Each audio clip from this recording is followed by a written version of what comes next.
Ladies and gentlemen, boys and girls, welcome to episode 130 of Nerd Pod Generations. Yes, 130. We have actually made it. As always, I am one of your hosts, Steve Taylor, along with the lovely Al Judson. Hello, sir. Welcome to Dirty 130, friends so and dirty. enemies. So dirty 130. Dirty 130. We are covered Very. in sand. We've been recycling our own sweat. It's been just a monster out there in the desert, Covered let me in tell you. Spice, all the wormies. Oh, man. So, if we haven't thrown out enough hints, this is going to be a watch. We just came from the theater, and we have watched Dune 2. And this is going to be our first watch review for this year. Woohoo! And lo and behold, we're going to probably do one 2 weeks from now when Ghostbusters Frozen Seriously. Empire comes out. So, it's like, going to have a couple right in a row. We're going to be right back at it. Which is awesome. Because I mean, to be fair, how many movies come out in January and February where you're like, gotta go see it? Well, like, that's let's true. go. Let's That's fucking true. go.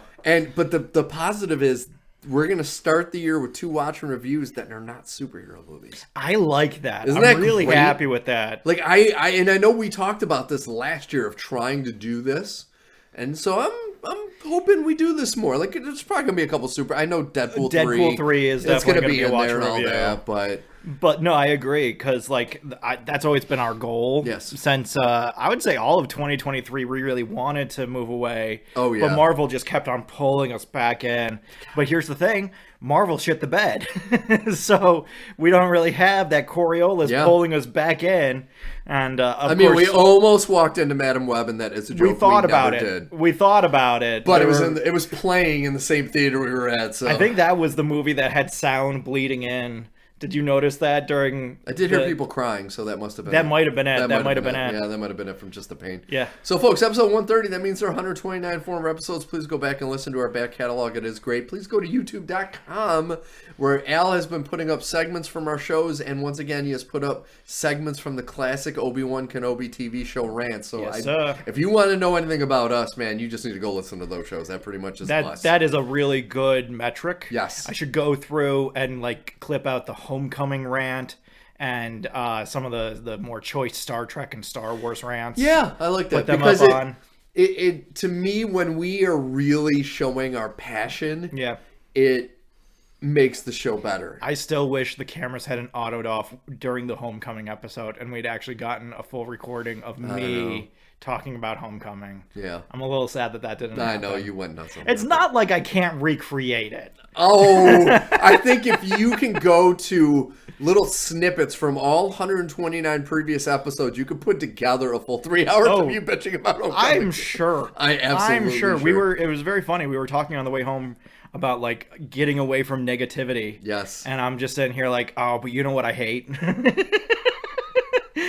But also, we were just sitting here talking about how we're not going to do superhero stuff, and next week we might have some superhero stuff. I know. So you never know. But here's the thing, though. It's not negativity, it's critique. Yes. It's not like typical negativity. It's No. us saying, all right, we want you to do better. This is an This is artistic what you've critique. done wrong. Yes.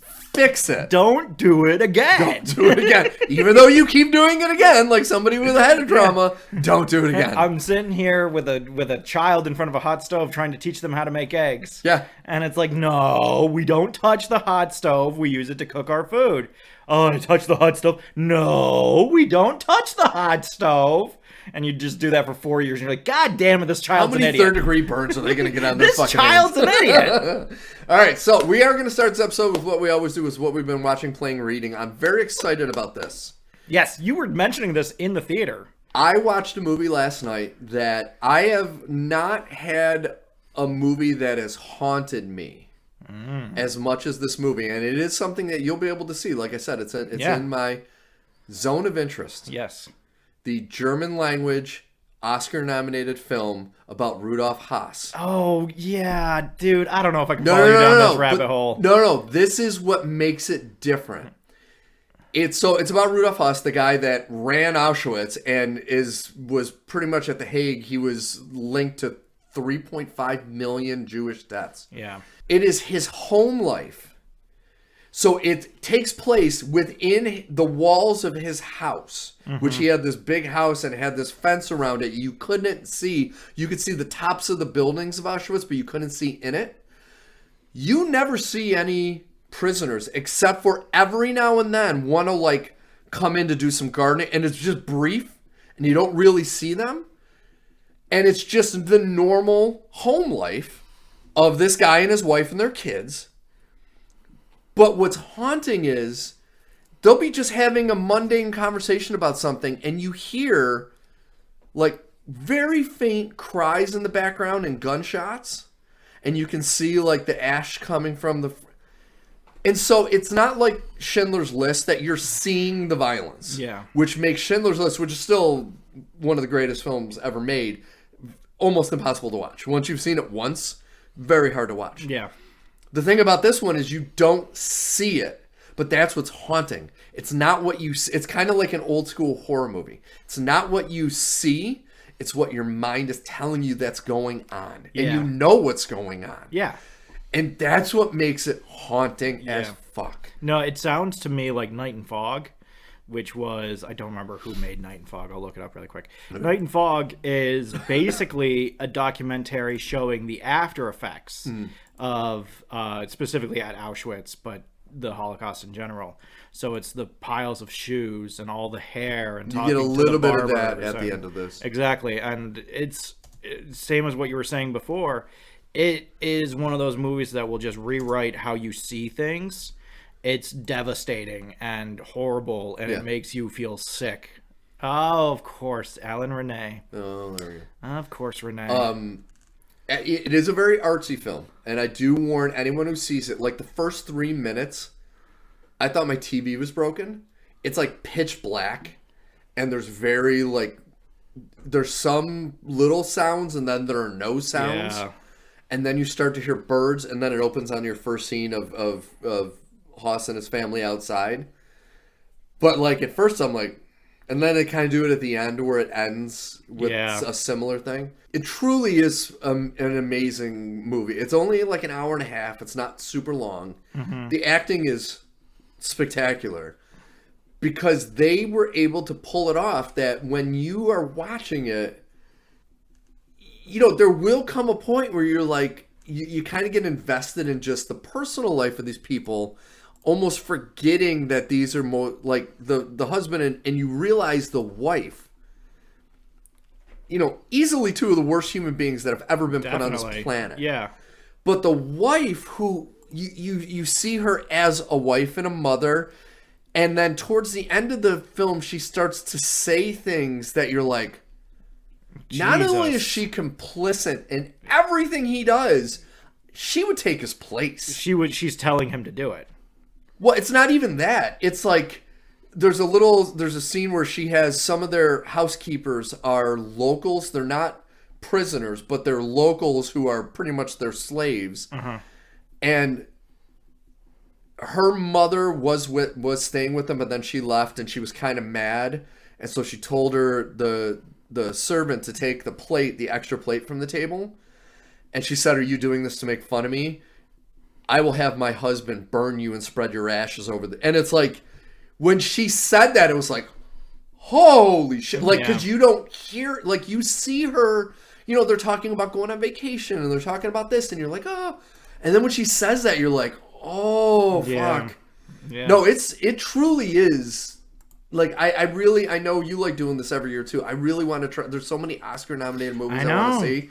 But I had heard so much about this one. I'm like, I really want to see it. And I don't regret it. Yeah. And it's, you know, I don't regret buying it either. Because it is something that, like, I would use as a teaching tool when my kids get older and they're learning about the Holocaust. Yeah. Because, once again, it's PG. You don't see any blood or any violence. You don't see anything, really. But it's just knowing, like... starting about like, this is who this person was, this is what this person did, knowing about that, and then watching how nonchalant they can just carry on with their lives, even though he is killing 3 million fucking people. He's just like, you know, he's talking to his horse, and you know, he had a meeting in the movie with these guys who were trying to renovate the gas chambers to make them more efficient. But they're talking as if they're building a shed. Yeah. Oh, yeah, and you could do this, and at this cost. And we can get this many people through it. And it's like, it's just so well done. It's one of the best horror movies I've ever seen. It's shocking in its nonchalance. Yes. Yeah. But that's what's haunting. Like, Exactly. and that's what I mean. And that's the thing that's beautiful about it. Not only visually is it a beautiful movie, because it is just the way it's shot and it's just gorgeous, but the sound in it. Yeah. Like, I don't know how this movie couldn't win the award for sound mixing.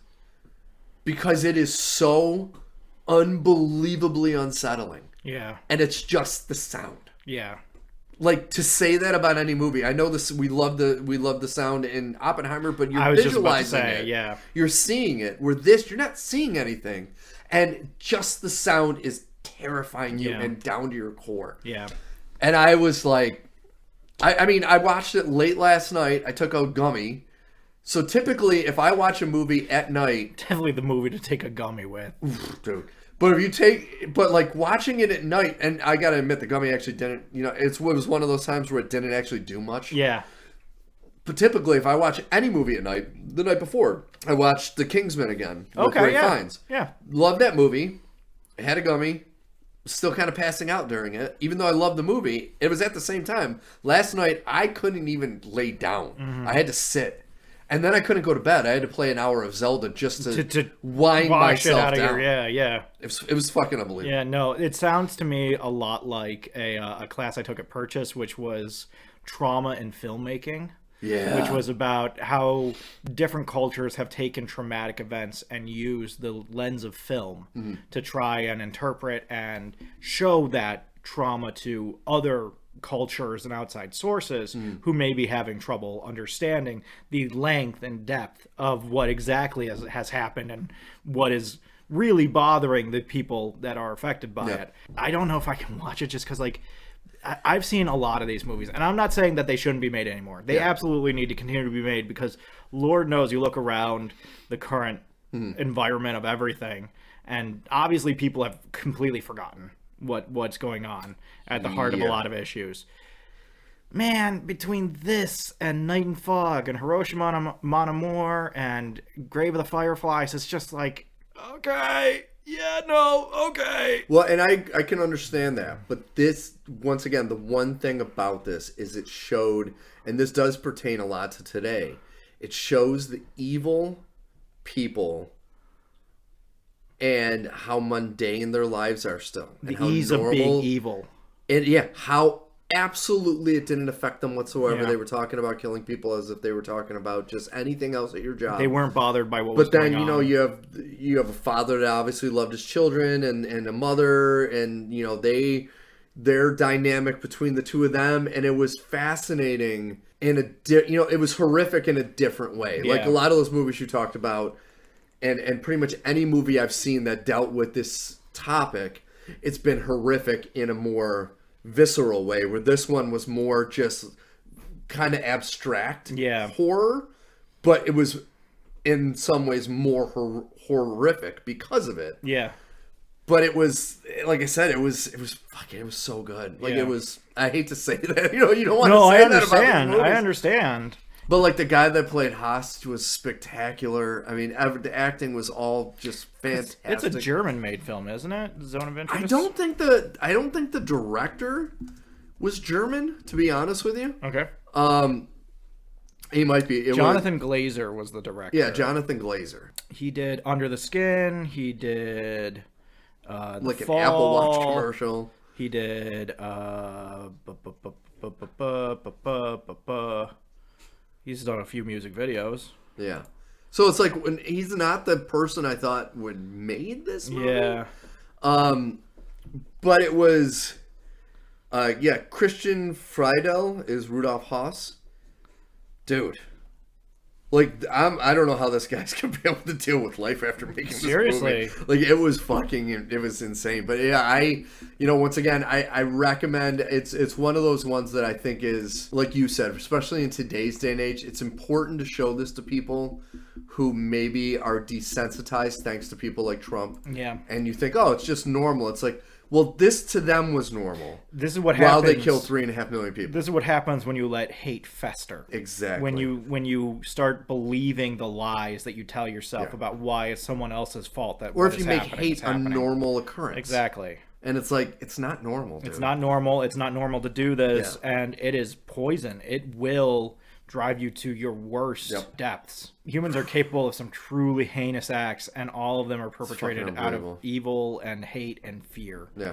And this is no different. And it's just, I agree. You gotta, it's tricky because, since we're talking about Oscars, I've seen people talk about how Oppenheimer should have been not nominated is not the right way to put it. Godzilla Year One should have been nominated either in place of or with Oppenheimer to kind of have like a balance to the scale. So you have Oppenheimer, which is just kind of this neutral look at what happened. It doesn't say whether he's evil or good. It just says, this is what happened. And then you have Godzilla Year One, which is like the actual ramifications of that on a metaphorical level. And so I kind of look at Zone of Interest in Oppenheimer, and it's that kind of darkness of that era of just like the worst things that humans have done in that period. We found ways to do worse things since then. I don't know if they're worse, but they're at least. And what I liked about both films, Oppenheimer and this, is they don't candy coat it like a lot of Hollywood movies do. Oppenheimer, like you said, it's neutral, but it's neutral towards him. It's not neutral about what he did. No. Like Nolan's very upfront saying this is the worst thing that's ever happened to humanity, pretty much. And that final line of the movie pretty much nailed that. Yeah. Well, so I appreciate that. Yeah, and you also have just Oppenheimer's general numbness towards the whole thing, where to him it's a math equation. To him it's a puzzle that can be solved. And there's reasons to solve the puzzle, and ultimately if you solve the puzzle first, it's better for your side, and evil is going to be done with this puzzle regardless of who solves it first. And I get all that, but I do also agree with some people who have said like they needed to make it even clearer the level of evil that was at the heart of what was happening. And I appreciate that stance. I get it. See, after watching it, I think they did that in one scene. Yeah. And it's the Gary Oldman scene.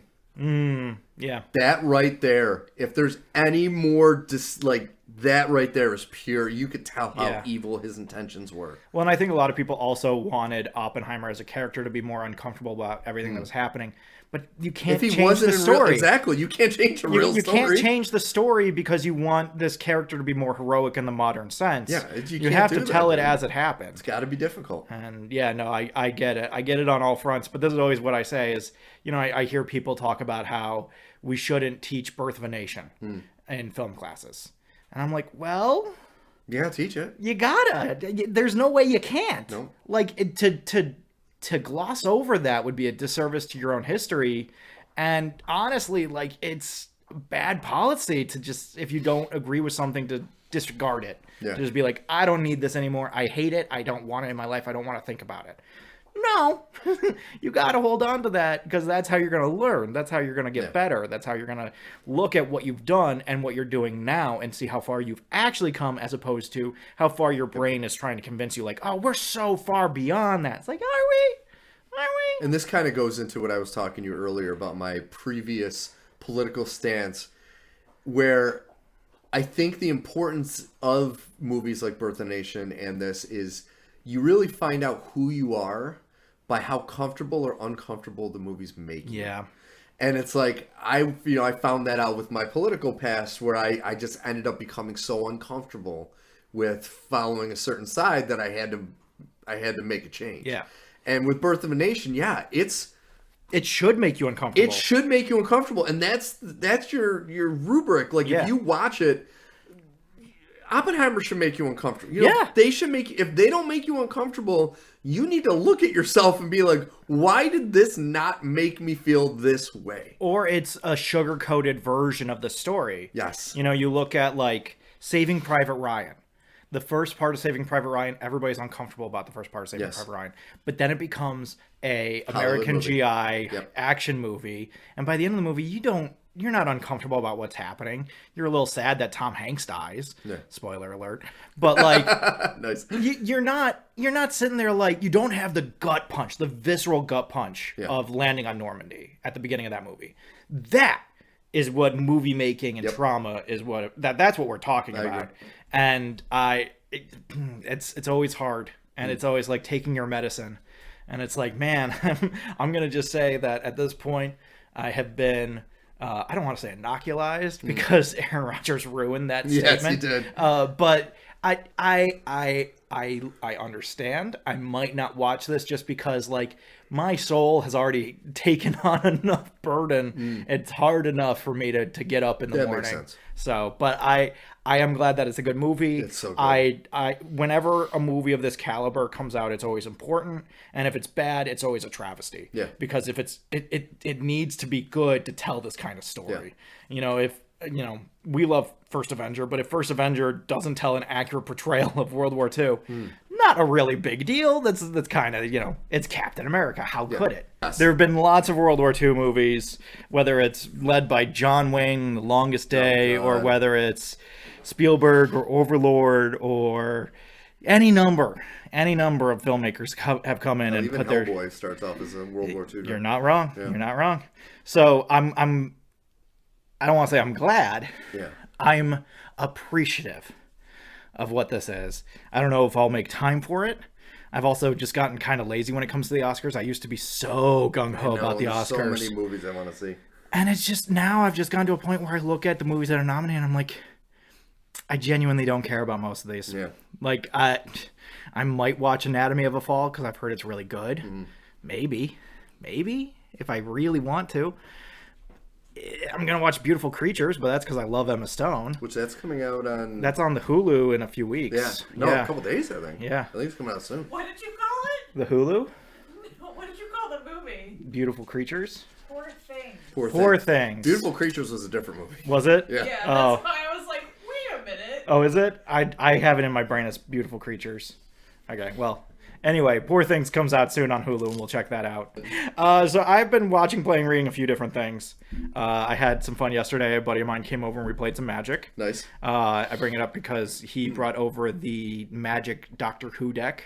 Oh, he did. And so we played with Which one was it? He had all of them. So we played with all the decks. Yeah, he's big into Magic. He goes to tournaments. He's big into Magic. Wow. But we played with the Doctor Who deck. It was very interesting. I will say the thing about Magic is that they're always introducing new rules.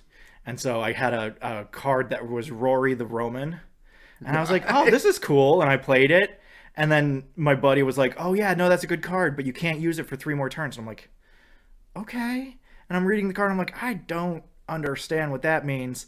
And it's like, you can't cast... It's like saying, like, you can't cast sorcery spells unless this card is exiled. I'm like, well, I'm a little lost on this. And then I'm getting rid of cards out of my hand that I don't think I need.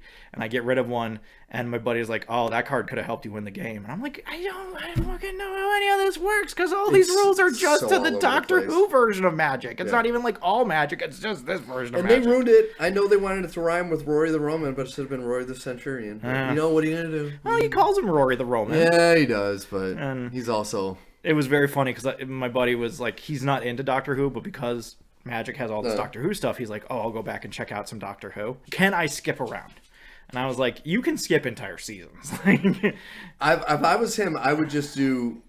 He's got to do Eccleston. I told him to avoid Eccleston. See, to me, you got to do Eccleston because you got to get the introduction of Captain Jack Harkness. I think you can still get Captain Jack as just one of the many people that come in and out of the Doctor's life. I say this because that's how I met Captain Jack. Okay.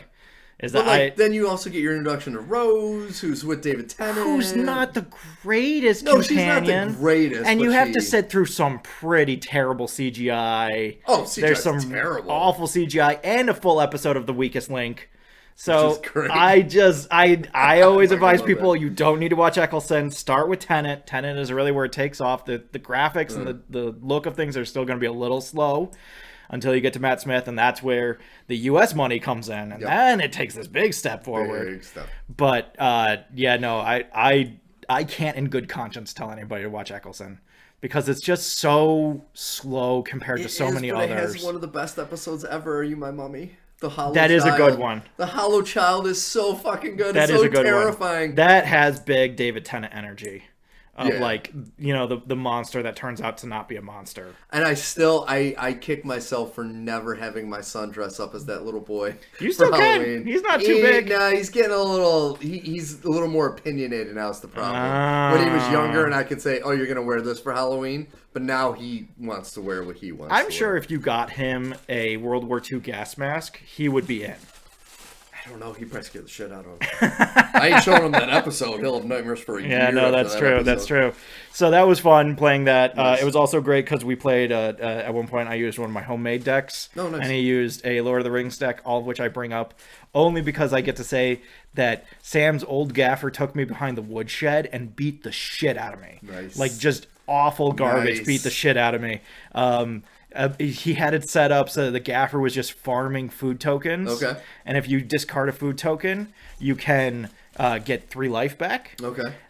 And then he also had a card that made it so anytime he gained life, I lost life. So he was just farming these food tokens and constantly refreshing them. And his life is going up, and my life is going down. And I'm just looking at him as he's working this machine. Have you seen the marble music maker machine? Versus a guy, he has a big crank, and it's just these marbles spilling out and hitting like keys and guitar strings and all other things to make a really great musical crescendo. It was like watching that, where it's just him pulling this crank of the old gaffer going, and it was just like, up, and you're going to get hit for damage, and you're going to hit for damage, and you're going to get hit for damage, and you're going to get hit for damage, and I'm going to farm more cards, and you're going to get hit for more damage. And I'm just like, okay, I have like 5 cards on the table, you have over 20, like well over 20 cards on the table. So like, yeah, I'm going to lose this one. But it was fun. It was a good time. It is sad that throughout my many decades of nerd street cred, I just can't get Magic. Magic was something that eluded me for so long. Yeah. Like so long. I literally had to have 4 different people teach me Magic at varying points, including the buddy I was hanging out with yesterday who has taught me Magic twice now. And it took so long for me to get into it. Because for so long I thought of it as just like Pokemon but with more rules, which like fundamentally it is. Kind of is. But also the more rules part is there's a lot more rules to it than just that. So it is definitely daunting where I'm looking at this thing and I'm like, okay, I think this is a good card. I also have no fucking clue how to use it. I thought I did. Like my go-to in Magic is I'm just gonna put a lot of monsters together. I'm not gonna have any strategy. I'm just gonna have as many monsters as I can so that they can take as many swings as they can. Because I could sit down and come up with an entire artifact deck like Kelly's cousin did. And he's like showing me all these artifacts in his deck that he's built so that it just makes you discard cards the entire game. I'm like, okay, that's cool. I don't have the strategy brain for that. No. To be like, yeah, I can figure this out. See, I'm there with you, and that's why I was never good at video games that use the card-based system. Like I back in the day played Baten Kaidos. I don't know if you remember that. Oh yeah, I on the remember Baten GameCube. Kaidos, yeah. I couldn't get into it just because of the card. Yeah. And I don't know why I've never been able to get into that stuff.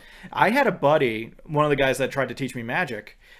He used to play Final Fantasy VIII, and he wouldn't fight any monsters the entire game. Really? Because he was so good at the card game that he would end up basically OPing himself before the first real monster dungeon, because he would just play the card game and just level up in the card game, and that got you all these bonuses and all these things that he got as a result. And so he'd beat the game at level 1 because he just had all of these other things that he had unlocked via the card game. That's crazy. I'm like, okay, dude, I don't know that I could ever do that, but wow. I guess that's one way to do it. Yeah, man. there's a million ways to skin a cat, right? Yeah. No, the other thing that I wanted to bring up was we watched the Ralph Bakshi movie, Fire and Ice. Oh, how was it?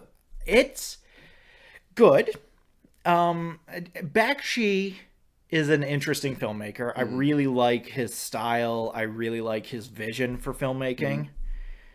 This is one of the horniest movies I've ever seen. Really? Like, just so fucking horny. Like, to the point where I had asked Kelly. Me and Kelly watched Fire and Ice years ago. And then I was watching a YouTube channel, and it came up on the show.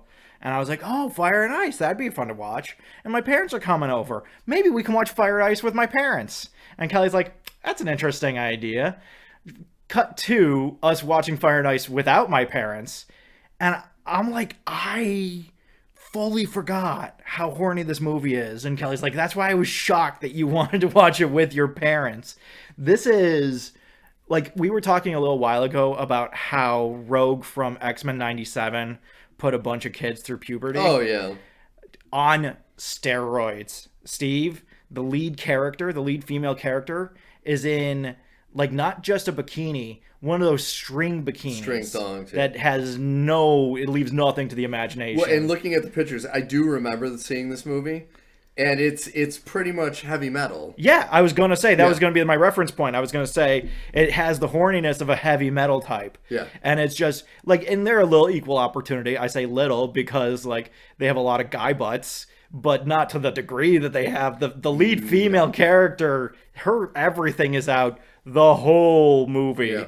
And her first move is to try and seduce people, to try and get them off foot so that she can launch an attack. And I will say this, she's never a damsel. She saves the day on numerous occasions. She protects herself all the time. She's not waiting for some guy, some Wesley, to come over and save her.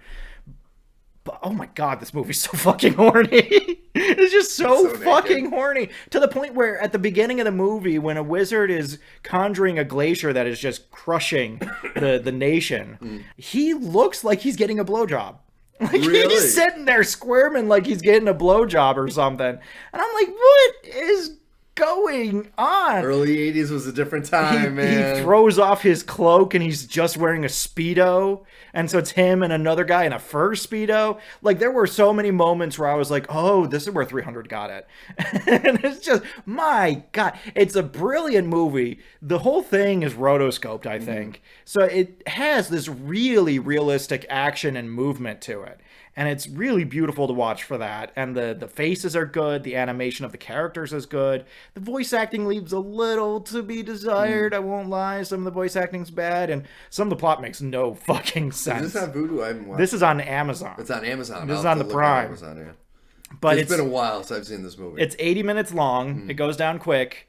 But oh my God. Holy shit. Well, and they made, God, I guess it's got to be a few seasons ago. They made a South Park called Major Boobage. I remember this one with Kenny. Where he gets high and he goes, and that reminds me of this because it's the same thing. No, exactly. Yeah. Exactly. Yeah. Like, you are one, because I think John Candy's in heavy metal, right? Yes. Yeah. You're one John Candy away from this being heavy metal, because it is just like, take He-Man and remove some of the clothes. Yeah. Like, it is endlessly horny. Yeah. I'm watching as these Neanderthals and these humans are fighting in this post-Ice Age era, and I'm like, you guys should at least be able to agree on clothes suck, because none of you are wearing any, and you're in the middle of these ice forests, and it's just cold all the time, and all you are crazy naked all the time.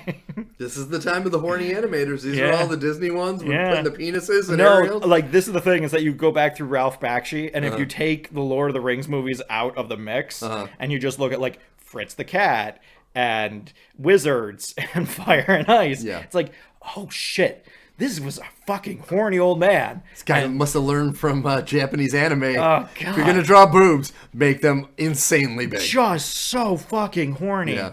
Just like that shot we talked about with Rogue being butt out to camera. Yep. It's every shot is butt out to camera. I love how now since X-Men 97's coming out, anytime you go on Instagram or anything, somebody has posted that scene of her with her butt out. I'm like, ooh, butts out.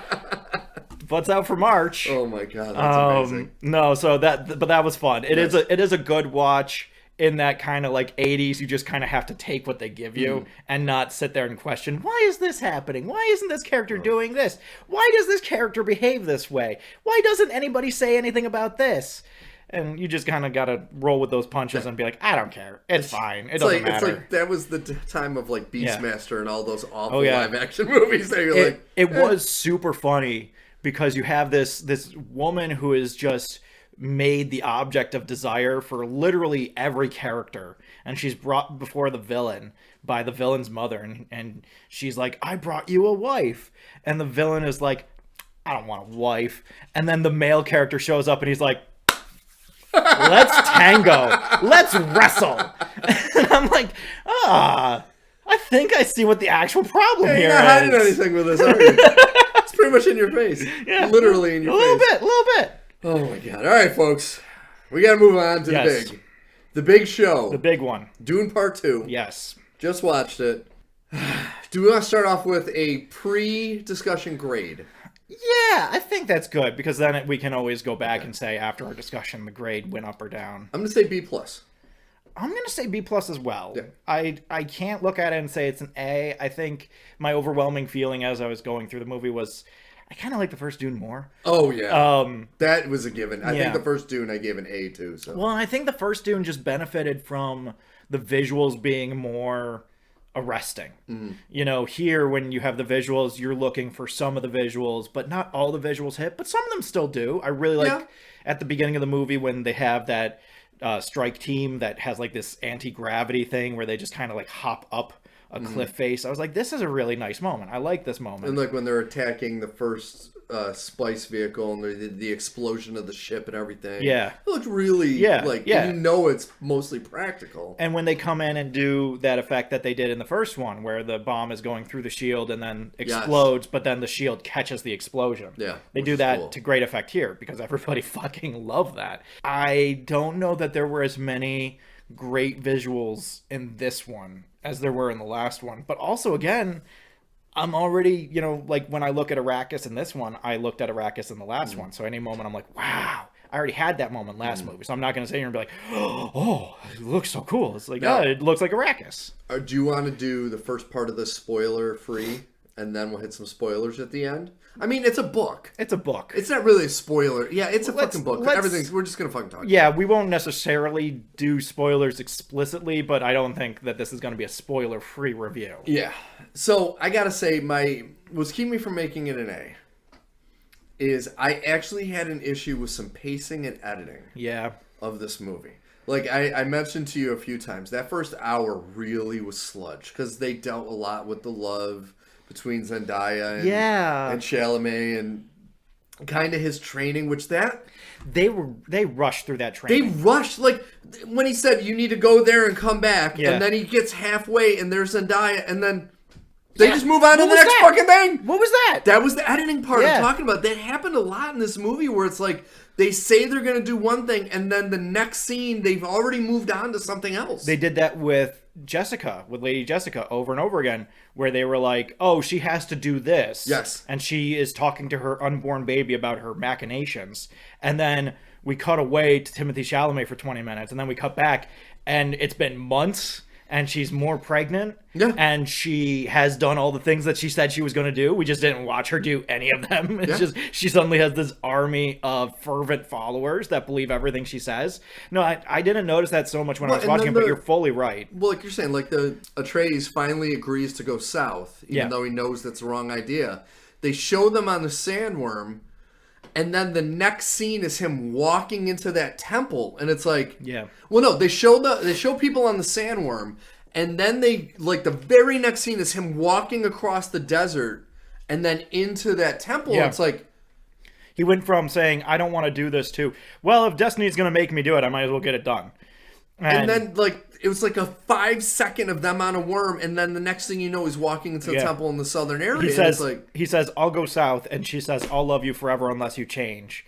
And he says, okay, I won't change. And then he immediately goes and does the ceremony. It fucking changes. That he knows will completely change his personality. But then when he walked in the temple, and there was that creepy woman who's like, you're not supposed to be here. Get out. And then he says something. He said like one thing, like, I'm expected. Yeah. And then the next scene, she has her cloak off and she's holding the thing to his face. It's like, you kind of missed some stuff. It was cut weird there. It was so cut weird. I'm glad you noticed it too. And, on the Harkonnen planet, there were a lot of moments of that. Yes. Of like, visually, I'm enjoying what I'm seeing.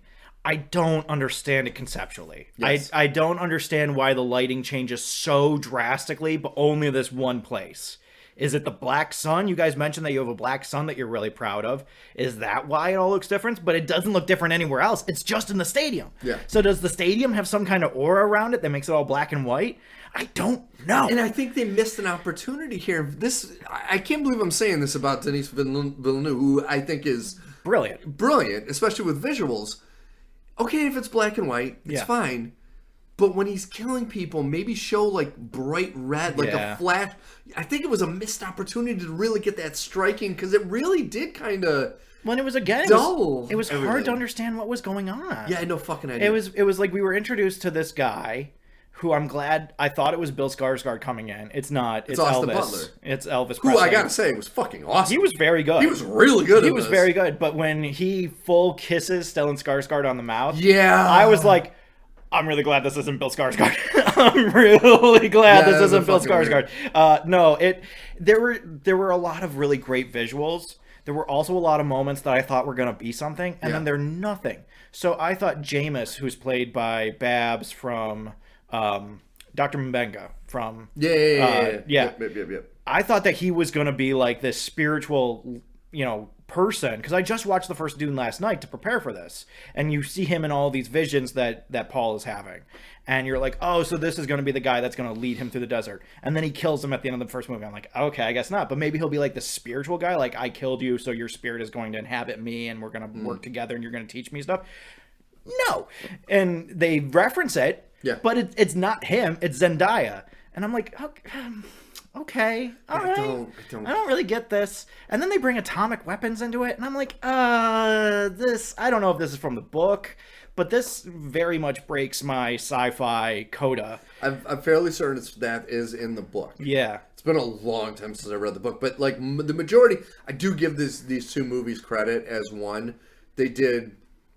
They paid a lot of homage, and they did a really good job of bringing the book onto the screen, kind of similar to Lord of the Rings. Yeah. Where you're going to have a couple little changes, but the meat and potatoes and the feeling of everything was there. It was one of those things where unless your movie takes place on Earth, it's like how I had this issue in sci-fi when anybody's referred to as a human when we don't know that, what happened with Earth. If it's like, and this happens in Star Wars when they refer to people as human, I'm like, how does that work? And then is Obi-Wan not a human then? Is that what you're implying? Is Padme not human because she's Nabooian? But how would that change? I don't understand. And so when they're like, they keep on saying, Paul Atreides, this human from blah, blah, blah. I'm like, okay. And then they bring up atomic weapons, and I'm like, I would so much rather if this was just like a radio bomb. Like, you just call it a radio bomb, and it's just a big bomb. And you don't get into the atomic stuff, because then I'm going to do the exact same thing I did with, what was the movie where they dropped atomic weapons, and then there was no fallout? There was no radiation. Fucking pretty much every movie that they drop atomic weapons. But there was one recently that we watched for the show, and we were like, how is there no atomic fallout from these bombs? You make this big deal about these being atom bombs. Oh no, you talked about when we talked about Sum of All Fears, the Ben Affleck Jack Ryan movie, where they set the bomb off, and we just talked about that. Even then, they also talk in that movie about how it's a low radiation. Yeah, like there was a sci-fi movie where at the beginning, one of the very first things that happens is that a bunch of atomic bombs are dropped, and then there's no radiation. I think it's a Marvel movie of some kind. Hey, this is Alfred, the editor. I realized what it was. We were talking about Secret Wars. That was where the bomb went off. And it should have been a big deal because it was a nuclear weapon, but it wasn't. And there's just no radiation. There's no nothing. You're like, so then why were they atomic bombs? If there's no radiation, there's other things that go with atomic weaponry than just big boom. So if you're going to reference that, why aren't you going to have that be a part of the plot at all? And they kind of hinted at it where Zendaya in one vision has like this really radiation scarred face. But again, that goes nowhere. Yeah. That doesn't really end up evolving into anything. And I agreed. We talked a lot about this on the way home. I don't have anything against Zendaya. This continues to cement for me that she's not a great actress. No. And she's not bad. She's not a bad actress. She's just not a very good actress. Yeah. You look at women in superhero movies. I always go back to Michelle Williams in Venom. Michelle Williams is a great actress in a absolutely god-awful shitbag of a movie. And she's not bad. And she's not just playing herself. She's playing the role. And Zendaya here, we were talking about how she was basically Zendaya the Rock Johnson. of just like, oh, so you're just playing It was yourself. Mary Jane with blue eyes. To the degree where, like, so many other things are happening. This was something that genuinely bothered me. So many other things are happening. You have Javier Bardem over here doing stuff and pronouncing things and having an accent. And you have all these other Fremen who have accents and have personality and all these. And then you have Zendaya who fully breaks from all that. Yeah. She doesn't look like any of the other Fremen. She doesn't sound like any of the other Fremen. She doesn't speak like any of the other Fremen. She has these very vocal political views. And it was just Mary Jane all over. Not Mary Jane, excuse me. Yeah, Michelle. Michelle. All over again. Yeah. Of just like, what is this? Yeah. What's happening? It didn't help that we saw the remake of Jules et Jim in the beginning where Zendaya as not Serena Williams, is teaching two boys the arts of love and tennis. And I was just like, okay, so I came into this movie with that in my mind, and then I'm watching her for that first hour, and I'm just like, why? First off, she doesn't seem like she was in the last movie. She seems like a very different person than she was in the last movie. And I think one of the problems is now that she's in, I'm using quotation fingers, the it girl right now. Yeah. They laid way too much into her character, Oh, and it took away from the mother. Oh, she was barely in it. And it's like, she's kind of the biggest part of his growth. She's the one that gets him to become what he is. She's the actual villain of all of this. Yeah, she is. She's the one actual actually fucking pulling the villain. strings and making all these things happen. And you have a moment where you feel bad for her. Again, because Rebecca Ferguson is a good actress. Yeah, she's a very good actress. But also, at the beginning, when they make her the Holy Mother, and she has to basically renounce her entire being, and they don't really give her an option. They're like, you're the only one that can do it, and you were brought here by God, so you're going to be our Holy Mother. And she's like, I don't want to. And they're like, well, you can either do that or die. So those are your options. And I was like, okay, this is interesting. And then we go back to Zendaya, and Zendaya's just doing this whole like, oh, religion is fake. Religion is how you control people. Religion is the opioid of the masses. She's out there basically playing Karl Marx. And I'm just like, where did this come from? Yeah. This wasn't a thing. This wasn't a thing last time. It was the Marty McFly chicken of this movie. All of a sudden, in the second movie, Marty McFly gets triggered by the statement, you're a chicken. You're a chicken, yeah. And you're just like, what? When did this happen? Where's this coming from? This doesn't make any fucking sense. It hasn't even been like a long time since the end of the first movie. It just happened. Yeah. So where's this coming from? Zendaya is just suddenly like, you fools are all following this false prophecy and you need to adjust. This is how they control us. And all these. And maybe that's in the book, but it just felt inauthentic with what we had learned about this character. But then again, I also think about this character, what have we learned about her? At one point, I was like, I think she's more symbolic of the planet Arrakis than as an actual physical character. Yeah. Because she's, even then, she's talking about like how the desert doesn't necessarily love him, but she does, and all these other things. And I'm like, okay. But there's also this commonality between him being accepted by the desert and the planet and their relationship. So you're like, okay, so there's a commonality there. And then she's in all of his visions, but she doesn't have any personality in any of those visions. No. So like, what is her purpose here? And especially since we got the tiny snippet, and this is a spoiler, there is a quick cameo of Anna Taylor-Joy. That was hilarious. As his sister. Yes. His unborn sister grown. Yes. But, like, even in that split second, her acting was better than everything like that. And I'm like, I wish they would have interjected maybe some more of, like, those flashes. Well, you have Florence Pugh, who has the thankless job of the movie. Dude, she was as worthless a character as anybody, but you care about her. You care about what she's doing. You care about why she's here. And she's acting so much better than Zendaya is. Oh, my God. Where times. By the end of the movie, when it's who gets the boy, who gets to marry the cute boy, and it's between Zendaya and Florence Pugh, and there's just all these looks back and forth all the time, I'm like, you didn't even like him. Yeah. Why are you upset now? You didn't like him. You kept on pushing him away and saying you weren't interested in him, and like all these other things. You didn't believe in all the things that he also didn't believe in, and like I'm tired of Romeo and Juliet romances. And it was overdone. It just didn't make any sense within the context of the story. Right. And I think, honestly, that's what dragged down that first hour for me, because a lot of it was the buildup of their relationship. And I would much rather have had that first hour be him learning the ways of the Fremen. Yeah. And, like, seeing him learning the language and doing all these things. And or more in depth with his mother. Like, her going through her transition. Finding out what the big deal was with her doing this ceremony while pregnant. Yeah. to the point where all the witches who are doing the ceremony freak out when they've done the ceremony. They made the baby a demon or something. And it's like, and we don't find out anything about it. Nope. The baby talks psychically to Lady Jessica and is going to be Anya Taylor-Joy at some point later on in life. And that's it. I'm like, I would like to know more about this, actually. There's a lot more other things here that I would like to know literally anything about. Yeah. And, you know, I don't mind, you know, all these shots of the Fremen won't accept you. You're not really a religious leader. All these other things. Because that's all the Zendaya stuff ends up coming out to. Is just like them arguing about theology. And both of them agreeing like, yeah, I'm not a prophet. Yeah, you're not a prophet. And yeah, this religion fucked over the entire planet by sending out a bunch of people to, you know, grassroots create this religion here. Yeah, no, they did. And but it's just that. It's just this echo chamber back and forth for the first hour. But then what got frustrating also is throughout the transition of him being, you know, I'm not a prophet to what he ends up becoming, everything in the prophecy keeps getting checked off, and she's still more and more dug in. Well, it's like, all right, dude, after the sixth thing has been proven right, maybe have an open mind. And I get the idea that you have a counter to Javier Bardem, where Javier Bardem, like, you have that scene where Timothée Chalamet fully says, I am not the prophet. I am not your Messiah. And Javier Bardem's like, the Messiah would totally say that he's not the Messiah. He's definitely the Messiah. And I'm like, okay, so we do have like a counterpoint to this kind of fanaticism. But it ultimately doesn't really mean anything. And this religion does seem to be authentic on some deep spiritual level. So I'm just kind of confused by... And it's like...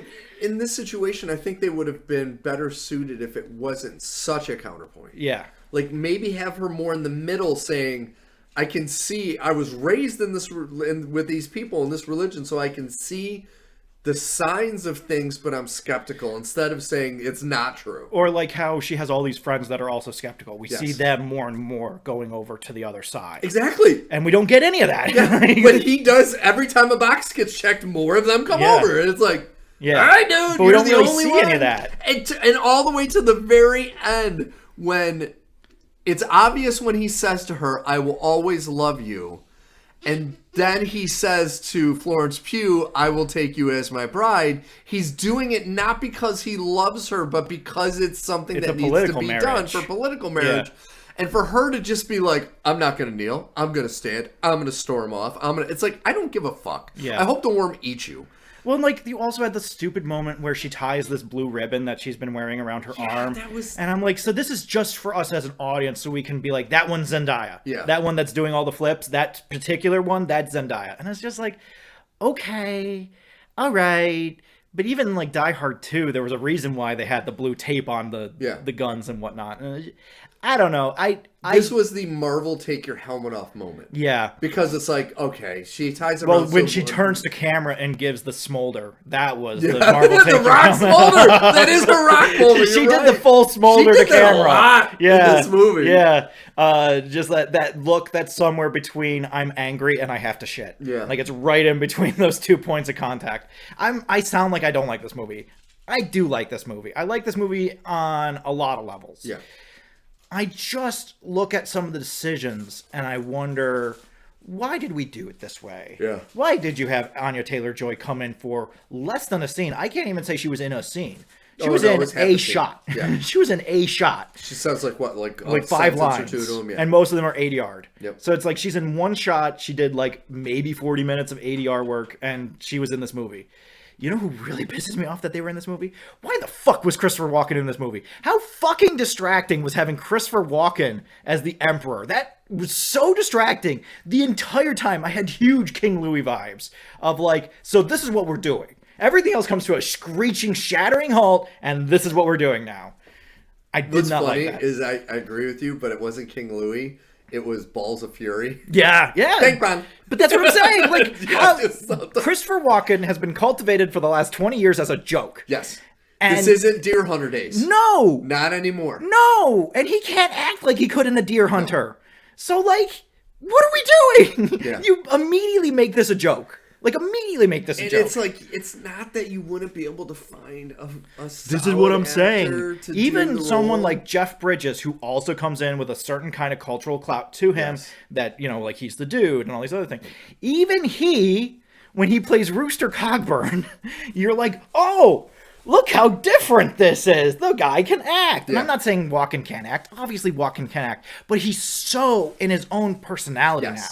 And that's all people want It's like from a him. Nicolas Cage movie. Yeah. He's a great actor, but you watch a movie now saying, that's Nicolas Cage. That's Nicolas Cage. And same thing with Walken. I agree with you. Yeah, and it's not like The Rock or Ryan Reynolds or Zendaya where they're playing themselves. They are playing themselves, but they become this caricature of themselves. I agree. They play this version of themselves that we want them to be. And he might as well have started dancing in the middle of any one scene. I think that would have been just as off-putting to me as anything else that happened. Because I was just And I agree with you, and I don't buy...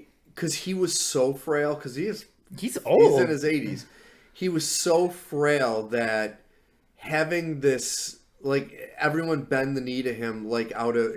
Even Skarsgård, he looked like he was genuinely in awe and afraid of him, even though he's been trying to undercut him since the first movie.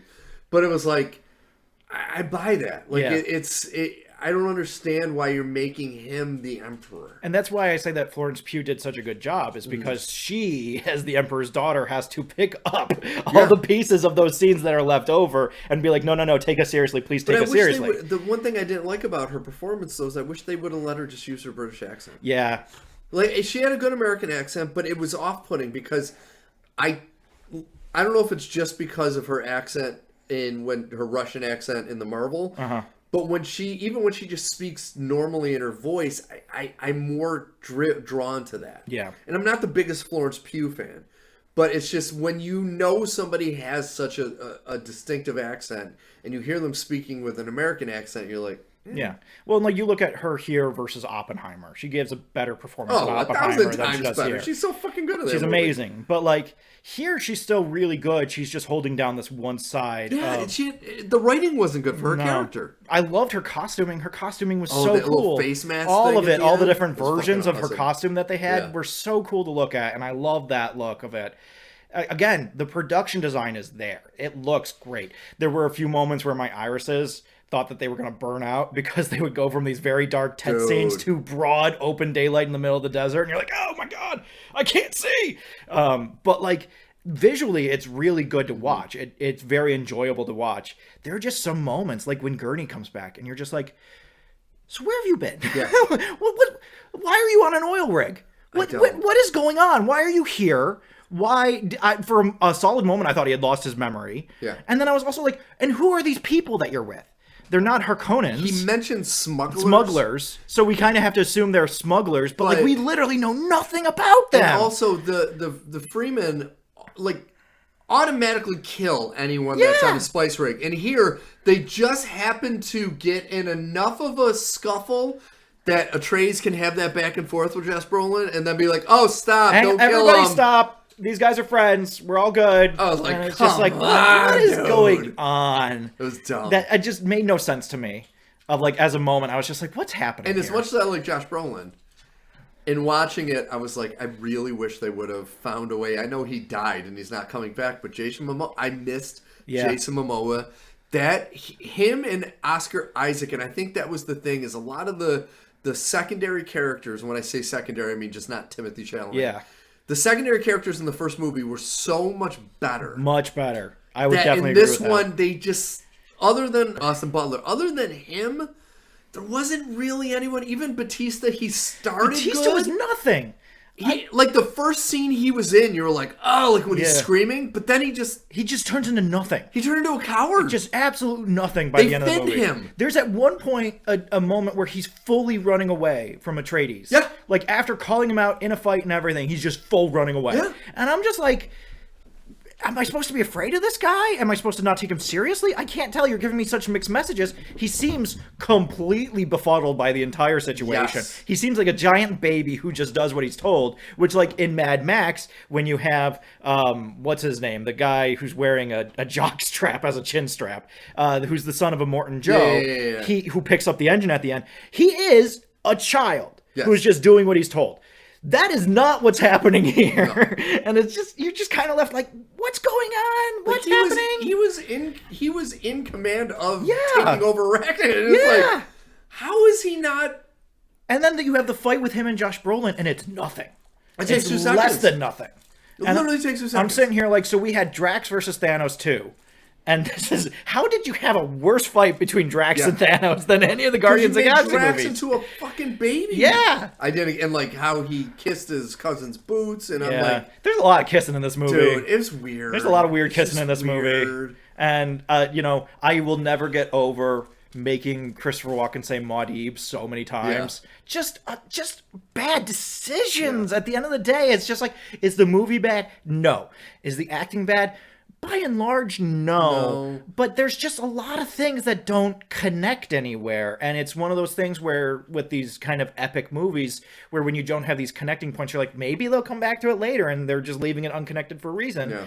But, like, we were talking after, this movie could just be the end of the series. Like, they don't need to make more. They will. They probably will. They're definitely going to make another one. But, like, they don't need to, because this movie kind of closes its shell very effectively. Of, like, if there was another one, this wouldn't be, like, you know, Amazing Spider-Man 2. Where you get to the end of Amazing Spider-Man 2 and you're like, this is how the fucking series ends? No, they fucking sucked, and so nobody went to see them, and so they didn't make any more. This they'll make more of, but I definitely had moments where I was like, where is this going? I thought the Harkonnens were like the big bad for like the entire thing. That's not a thing anymore. And like Baron Harkonnen, I've heard for years as this big evil guy. He ends up being kind of a nothing burger for most of this movie. Yeah. And there were just a lot of moments of like, there's some reveals in there, and I'm like, does that mean anything politically? Because it doesn't mean anything to me as an audience member. I don't care. I don't care who it ends up being is related to who. Not important to me. So if this means something in terms of the plot, then we can get to it. But it doesn't mean anything in terms of the plot. It's just like a reveal that means nothing. And I'm just like, I like this movie. I just end up having a lot of issues with it, which I didn't have with the first one. The first one, it was just like, there were moments like, man, when you have that much sand, it's kind of hard to parse background and foreground. You know, that was my problems with the first movie. And here I'm like, and Duncan, Idaho is a dumb name. Yeah. It's a dumb name. But no, the first movie was far superior. Yeah, they had those weird psychics. They were nowhere in this movie. Yeah. And it's fine. I just end up kind of getting a little confused as to what I'm supposed to actually care about. And I think, even though I think Timothée Chalamet did fine acting. He did fine. It was a little more noticeable in some of the action scenes, to the point that, I don't know if you heard, when he was fighting off, or squaring off against Austin Butler at the end, and he got into like his start fight pose, there was some laughter. Yeah. Because he's this scrawny little pretty boy, and it looked kind of fucking well, weird. he's supposed to be this god warrior. Yeah. Which I've never gotten. It's the superhero costume issue, where you can tell there's a stunt guy in it, and then they take off the mask, and you're like, Tobey Maguire wasn't doing all that. there's no way he was doing all that. I think you're forgetting of, you know, you look at like early Brad Pitt when he was the pretty boy, but he was still he was still jacked. Opposing figure. He was an Adonis. Jacked. Yeah. Like, there are still people 20 years later who, when they go to physical trainers and they're asked, what do you want to do? What's your goal? Fight Club app. Tyler Durden is my goal. Okay. That's still the main thing for almost any guy who's a millennial or older. And he was like that from his very first movie role in Thelma and Louise, when he had a shirt. He's still jacked. But and no, I agree. Timothée Chalamet just looks small. He does. He looks really small. I don't buy that he's riding a sandworm. Yeah, and like, I get this whole idea that Muad'Dib is the name for the desert mouse. Yeah. And so it's like, okay, he's a desert mouse. You see him and you don't anticipate very much out of him, but then he gets you on cunning and guile. It's like, okay, I get that. But that's the thing, is he didn't get people on cunning and guile in this movie. He got him by physically imposing them. Well, the knife fight to end the first movie, and then he was in the fight with this, and he's riding the sandworm, and he's doing all these really physical things that you're like, no. Yeah. If he was a statistician or like a really good politician, or somebody that, like you said, use their brain and their savvy. Yeah. Okay. But you're making him into be like an Arnold Schwarzenegger, and it's he needs to be a little bigger. He would need to be a little bigger to actually be an intimidating. Like, you even look at Austin Butler. Austin Butler isn't that much bigger, but he's got more stature. His chest and his shoulders are wider. He's taller, and this is the issue. More jacked. Yeah, this is the issue I have with Tom Holland. Tom Holland is in incredible shape, but he is so tiny as an individual that the entire time I'm like, who is this aggressive child? Can someone get their mother? Because Jesus, someone needs to rein in this aggressive child. I do got to give a lot of credit, because I had seen an interview with Austin Butler talking about how he was filming that biker movie we saw the Yeah. trailer for. And while he had to shoot Dune, and they were like, you can't shave your head. So that was a makeup from his yeah. eyes all the way. I And that was one did- of the best skull caps I've ever See, seen. I kind of disagree. I found it to be extremely noticeable that he had this weird affectation over his head. Well, the only thing I noticed was that the pronounced where the eyebrows are. The brows. Yeah. That's the only part that really, because I was trying to pay attention. I thought they did a decent job with it. It's just one of those things where, like, I come off curmudgeonly, but it's really just that there's so many things I want to know more about. So when we get bogged down in the relationship between Paul and Chani, I thought her name was Johnny the whole movie. I The thought so, whole too. movie. I thought they were saying Johnny. But when we have that conversation between them, all the various stilted conversations and tense, I'm like, I don't care. Yeah, I don't give a shit. I don't care about this. I'm more interested in what the hell is going on with Leah Seydoux than anything that's going on in here. And, you know, like all the weird politics of the witches. Like, that's interesting to me. These hush conversations, I don't care. I don't care. I don't care about this argument of whether religion is real or not, or just some way for the masses to be controlled.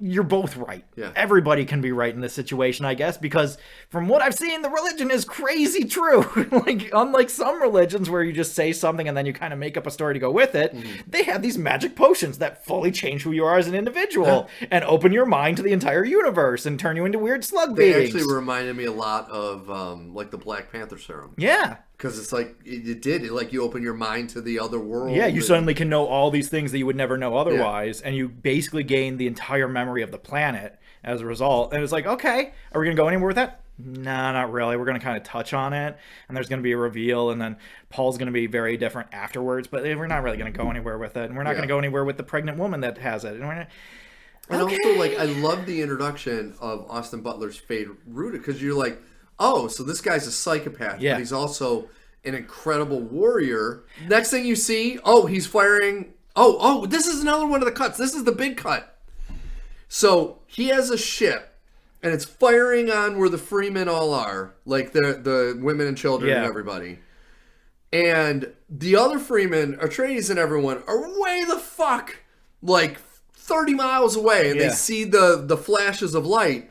And he says, ready the troops, I want to go down there. And in that time of him going down, Atreus and all of them come back. Yeah. They get everybody, including the sick and injured, onto worms and go away before they can come down. Yeah. I was like, how did that fucking happen? And Paul has a crisis of conscience during all that, too.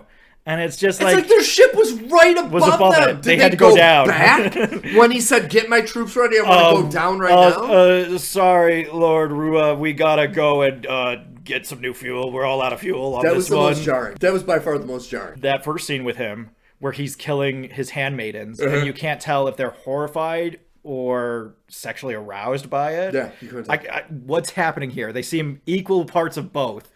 Well, it's like he has his Dracula's brides who he feeds people to. Yeah. But then the other ones are just servants that he kills. There's no distinction between the two. Like, you don't have like a visual distinction. Well, one has an evil look on her face. One looks happy and one looks scared. But you can't tell who's who beyond that. All the stuff with Lady Jessica, there were a lot of weird cuts there where I was like, what's happening? How long has it been? And this is going where? And what's happening now? But like that's the problem, is that happens a few times in this movie where you're like, and we got here how?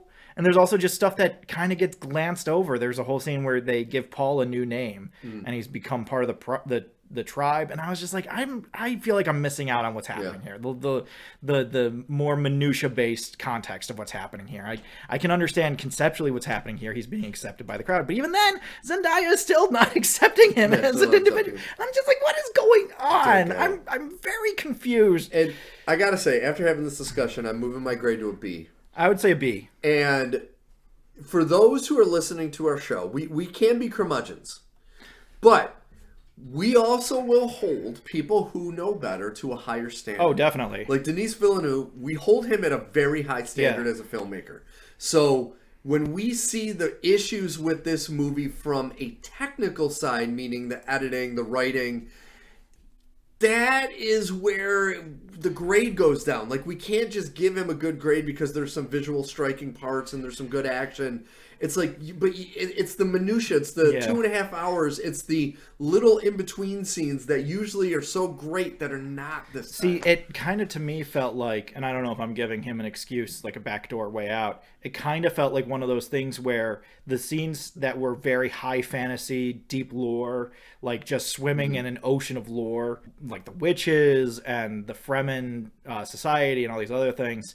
I feel like that was Villeneuve stuff. And then every once in a while, the studio would come in and be like, we got to have more Chalamet and Zendaya. Like they're going to bring the teenagers in. We got to have more scenes of them. They really need to be the focus of this thing. And so they put in more scenes of them. Like that's how it comes off to me, is you have those moments of deep passion for the project. And then you have these stilted conversations and tense that seem really redundant. They're like CW moments. Yeah. They just, I don't need that. And like they don't present any new information. No.